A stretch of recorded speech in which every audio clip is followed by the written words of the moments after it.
না তিনি এই কর্মী সবাই যাতে কেউ না আসে তার জন্য অনেকে বাধা দিচ্ছে বুঝলেন আপনি এরকম বলছেন অনেক জায়গায়।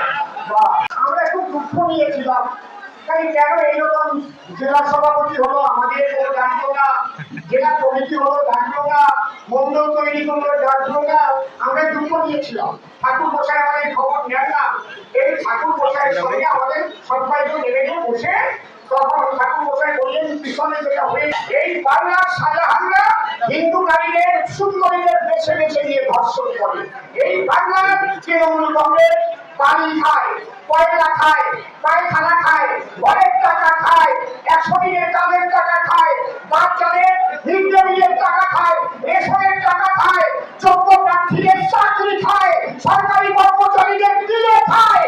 এদের এমন খাওয়া খাইছে এদের আর বাসার জায়গায় গাড়ি দিয়ে হয়ে গেছে।